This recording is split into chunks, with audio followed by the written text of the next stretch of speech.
Hey, Coach. Gage had a memorable spring game. How has he been looking so far this camp, and how much of a battle is it for that kicking spot? Did you say Gage? Yeah.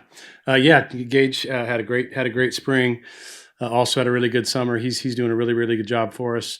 It's always competitive. Anytime you have a returning starter, the nod kind of goes to them unless they get beat out. But also we want to compete, every day, just like every position does. So certainly he's in the mix. He's also a guy for the future. I'm really excited about, and I think his future is really bright. Right here on the left, James. You could take us into the process of bringing James in, particularly after the spring game went out as it did at punter, Dunny moving on, Kinsman moving on, and the need at punter to create the competition there. Yeah, so you always want to have at least two punters, for kind of obvious reasons, right? If you only have one and something goes wrong, that can really ruin your season. Kind of an undervalued position. It's one of those ones that maybe people don't think about until you don't really have one. I've lived that life at times before, and it's not very fun. It really massively impacts every game. So obviously, anytime you have attrition, we want to replace that attrition. Like I said, we want to have the number at least two. And then whenever we go to replace or to fill a roster spot at Oregon, we're always going to go try to find the very best, regardless of what we already have here.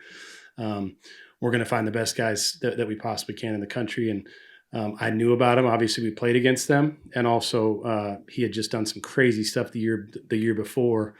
And so it was kind of a thing where I would show our guys his film oftentimes, and just some of the crazy kick stuff that he did. Some of those Australians, because they grew up playing rugby, can just do some really tricky, weird stuff.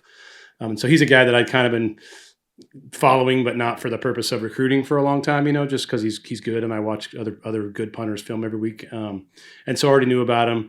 The special teams coordinator at Boise and I went to college together. So I knew kind of the background stuff on him, what kind of kid he was, what kind of besides the talent piece, but how he would fit in the room and those kind of things. And once he got into the portal and I was able to go see him, it was a natural fit. He really wanted to be here. Having played here in that kind of a game, he knew he had a taste of what it was like. So it was easy to sell him on that. Really likes the West Coast area, and I thought he was the very best guy in the country that we could get to come here and compete. You're on the right, Zach. What's that competition been like? I mean, bringing someone in late, what's the mood been like from the other players in the room, and just kind of as that competition goes into fall? Yeah, well, I think that the key there is communication. So I was very upfront with all of the. I think everybody in the specialist room knew that we have to have at least two guys. Again, for obvious reasons, and so at the end of spring ball, it's protocol for us. Every position on our team meets with their position coach. So I met with everybody and made it clear, Ross included, that we were going to bring in a guy and that I was going to go find the very best guy that I could in the country. And so that there wasn't any miscommunication there. They all expected it. And then my messaging to him, when he was deciding to come here was, what that fit would be like, because that's important, and what the expectations were for that person coming in, what the competition would look like. Nothing's handed to you. If you're at Oregon, you're going to compete every day. I tell our guys, like, it's no different than quarterback. You guys don't want to just have one good quarterback, right? Like, you got to have more than one. And so that was a big part of it, is making sure that he would fit. That's my job, to make sure that I bring in a guy that fits. And again, being friends with the coach at Boise helped me to know like what his dynamics were behind the scenes. Some of the things that are hard to figure out in recruiting, I feel like I was able to have a little bit of advanced information on just because of my relationship with Stacey Collins. Right here on the left, James. Having said that, Joe, yes, needing to at the position. In an ideal world, you don't lean on the position very much at all, and you haven't needed to very much the last 2 years. Could you envision a scenario, because he does have the redshirt year, where you may only need him for 4 games and keep him around for next year because Ross doesn't have that? No, I haven't really thought about it like that. And I'm kind of curious when we didn't need a punter. What game do we not need a punter? Not needed in pass. Oh, yeah, I gotcha. Yeah, because you always need him. Every single game I've ever been a part of that we've needed him. No, I guess you probably could, when you say it like that. But in our world, at least speaking for myself, you just don't think like that. You put the very best product you can on the field for this season. And if at the end of that another guy has eligibility, awesome. But you don't unless Ross is the guy, then James would have the potential. But if James is the guy, I don't really factor that piece in, if that makes sense. You sometimes do, like if a guy's young, really young, and a guy's really old. So in a perfect world, you wouldn't necessarily have two seniors, to be honest with you. But that's, again, what we look at is what is the go get the very, very best guy. And if that guy happens, you'd rather him maybe be younger, but if he's a senior, and you just want to put the very best product on the field that you can. And then at the end of this season, we'll reevaluate and see what our needs are and be doing, the same kind of thing. Right here on the If left, that Matt. answers it. How would you evaluate the return game, the returners, and just a number? Like, what's a good number for you guys to have, knowing comfortable of who can do it and who can't? You mean a number like in the depth of it? Yeah. Well, I'm excited about our return game. I'm really excited about our kickoff returns. Obviously we had some really, really big moments last year. You don't get that many opportunities anymore. I think we had 12 or 15 or something. It's been a while since I looked, but it's like the ones we had were pretty important, right? And so we have Noah, who we call him like the primary returner because that's typically the ball's kicked to our right, just generally speaking. And then Jaden, who we call the off returner, assuming the ball's kicked to the right, he's on the left side. They're both back, and I think that's, my opinion, it's the best duo in the country, or best tandem, however you want to say it, in the country. I think they're really, really talented and experienced. And then we've got other guys, Dier Hill, DeCorey Moore. I mean, there's Malik Benson, Makai Hughes. There's other guys that I'm still kind of figuring out. Tomorrow's the first scrimmage. Like I'm not 100% sure, but I've been doing this a long time. In my experience, you want to have really about 3 to each side. So like a 6-man rotation, which I don't think we'll have a problem getting to that. Punt returner wise, anytime you lose someone like Tez, it's hard. I mean, he was really, really, really a game-changing player. And not only with the plays that he made, but it's the plays where people wouldn't even punt to him, or it would be a bad punt because the punter his coach all week was yelling, don't punt to this guy, punt to the sideline or whatever. That really messes with those punters' heads. So oftentimes it's the things that don't happen. It's like, oh, that guy usually punts really good and he didn't punt good against us. We call them hidden yards. Those really add up. If you have 11 possessions in a game, which is the average, let's say they punt half of them. Okay, so let's just say 5. I'm not great at math. And let's say each punt is 7 yards shorter than maybe normal.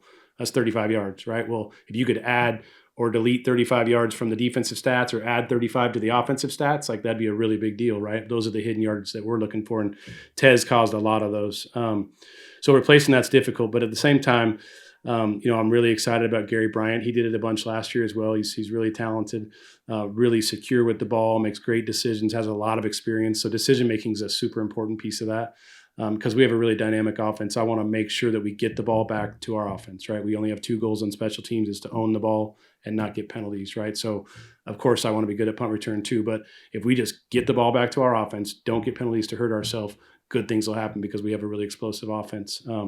But with that being said, DeCorian's really good back there. Malik's really good back there. So, very similar to kick return, you want to get to about 3.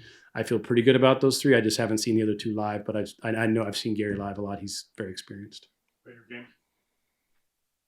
In the non-specialist roles on special teams, like we touched on a little bit in the spring, we're talking about Kenyon, Joe. Who are some of those guys who are going to fill that mass volume of reps there that you lost from, whether it was the whole secondary, who were major contributors like Taishim and other guys? Is it going to be largely like the 3 redshirt freshman linebackers, some of the redshirt freshmen in the secondary, or redshirt sophomores in the secondary, who logic would dictate if they were doing it a little before, they're just going to do a lot more now? Is that a safe?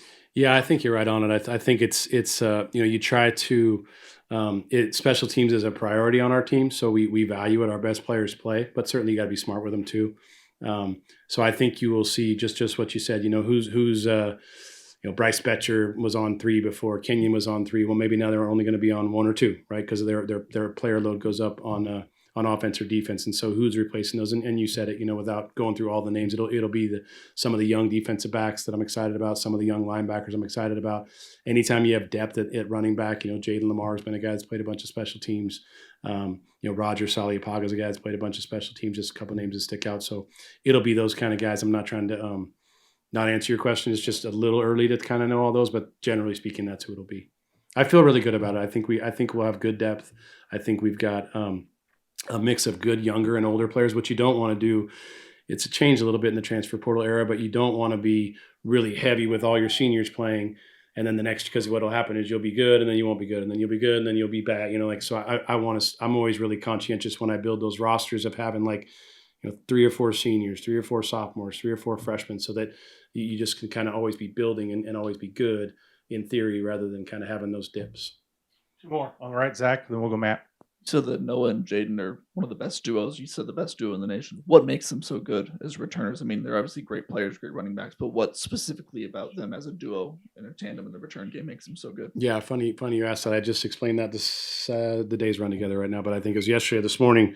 I coached Tony Pollard, who's a great running back in the NFL. He was an elite kickoff returner for us at Memphis, and I was telling Noah that you have to a big part of being a kickoff returner is having courage. Like you just have to run straight at a brick wall and trust that brick wall at the last second is going to open, and sometimes it doesn't.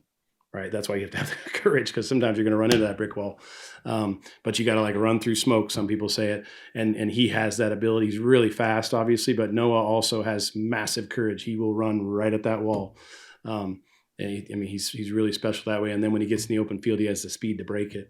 And then with Jaden's a phenomenal blocker. He's really selfless, and he's an awesome communicator. That's a big part of it, is like helping that returner know when to stay, helping him know, we say like stay in the end zone, like for a touchback, right? Or helping him know when to fair catch. He really helps with the decision-making process of the primary returner. And he's very smart, very selfless, totally for the team. He'll do anything for the team, and again, just he's probably the best communicator that I can think of. Maybe besides the quarterbacks on the team. So that combination makes him really talented, really special.